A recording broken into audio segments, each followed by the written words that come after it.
Hi friends, welcome to my channel. ఈరోజు మీకు అరిసెలు ఎలా ప్రిపేర్ చేయాలో చూపించబోతున్నానండి.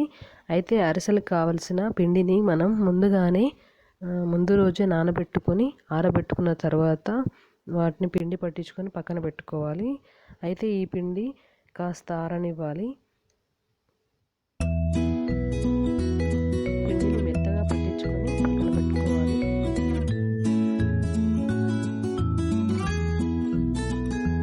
అయితే మనము అరిసెలకు కావాల్సిన బెల్లము ఇక్కడ మేము ఒక 1.5 kgని తీసుకున్నాము.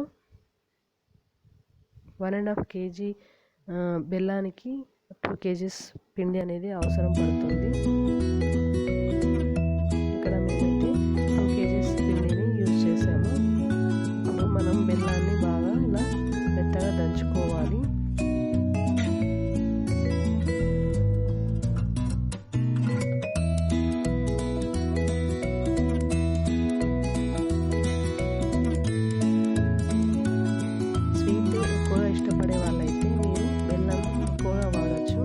తక్కువగా ఇష్టపడే వాళ్ళు తక్కువగా వాడచ్చు.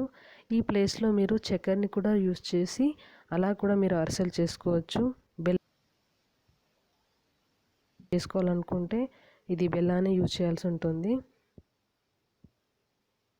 ఇప్పుడు మనం స్టవ్ ఆన్ చేసి ప్యాన్ పెట్టుకున్న తర్వాత ఇందులో మనం బెల్లం వేసాం కదా, ఇందులో కాస్త వాటర్ వేసుకోవాలి.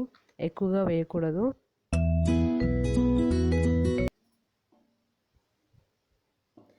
ఎక్కువగా వేస్తే పాకం రావడానికి కాస్త టైం పడుతుంది. సో అందుకని కొద్దిగా వాటర్ వేసుకోవాలి.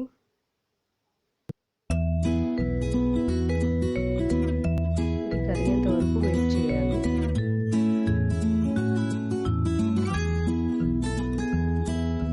ఇది కరిగిన తర్వాత కాస్త మరుగుతుంది కదా, అప్పుడు మనం ఈ పాకాన్ని అనేది చెక్ చేసుకోవాలి.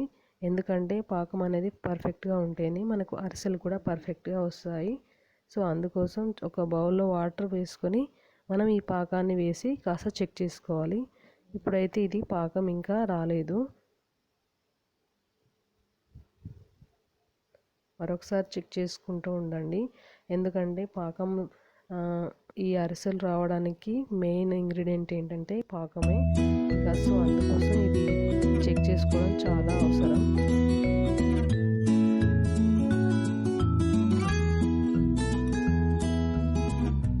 ఇలా అప్పుడప్పుడు మనం పాకాన్ని చెక్ చేసుకుంటూ ఉంటే మనకి తెలుస్తుంది. ఎందుకంటే లేదంటే ఇది ఎక్కువగా మరిగిపోతే ఇంకా అరిసెలు గట్టిగా అయిపోతాయి.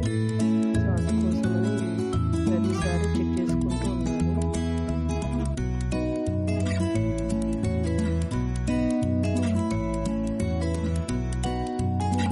ఇప్పుడు పాకం అనేది రెడీ అయిపోయింది.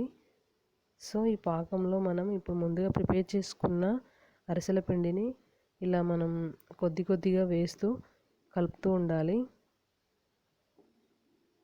ఎక్కడ కూడా ఉండలు లేకుండా నీట్గా కలుపుతూ ఉండాలి.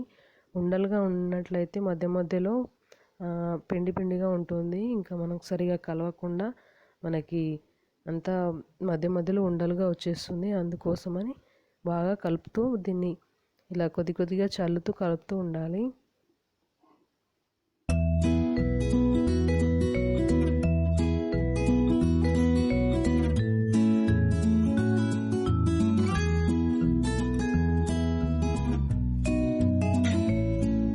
పిండి అనేది కాస్త జారుగానే ఉండేటట్టు చూసుకోండి. మరీ గట్టిగా కలిపితే మనకి ఇంకా కొంచెం చల్లారిన తర్వాత ఇంకా గట్టి పడిపోతుంది. కాబట్టి కాస్త జారుగానే ఉండేటట్టు చూసుకోండి. అయితే ఇప్పుడు ఈ పిండిలో మనం కొద్దిగా ఆయిల్ వేసుకోవాలి. ఎందుకంటే మనకు చేతికి అంటకుండా మన చేతికి అంటకుండా నీట్గా వస్తుంది పిండి అనేది. సో అందుకోసమని కాస్త ఆయిల్ వేసుకోవాలి.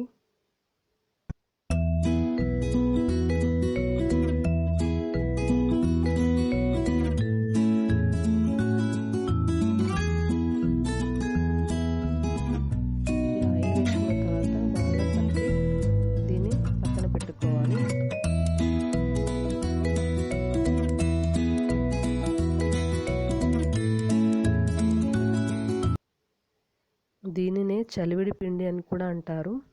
అయితే ఇప్పుడు దీన్ని మనం కాస్త ముద్దలుగా తీసుకొని ఇలా కవర్పై ఒత్తుకొని రెడీ చేసి మనం ఇంకా ఆయిల్లో వేసుకోవడమే.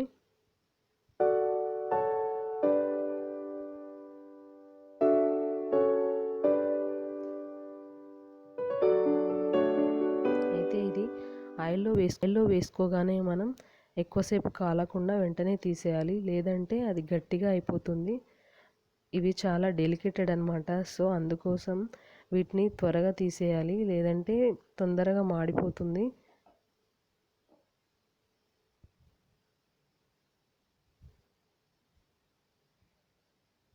అయితే వీటిని మనం హోల్స్ ఉన్న ఏదైనా గిన్నెకైనా, లేదంటే మీరు ఆల్రెడీ చేసి పెట్టుకున్న ఏదైనా చెక్కదానికైనా ఇలా హోల్స్ ఉండాలి. అలా హోల్స్ ఉన్న దానిపై మీరు వేసి ఇలా ఒత్తుకున్నట్లయితే ఆ ఆయిల్ అంతా కూడా కిందకి వెళ్ళిపోతుంది. ఎందుకంటే ఈ అరిసెలు ఎక్కువగా ఆయిల్ని పీల్చుకుంటాయి. సో అందుకోసం ఇలా ఒత్తుకోవాలన్నమాట. అప్పుడు ఆయిల్ అంతా వెళ్ళిపోతుంది.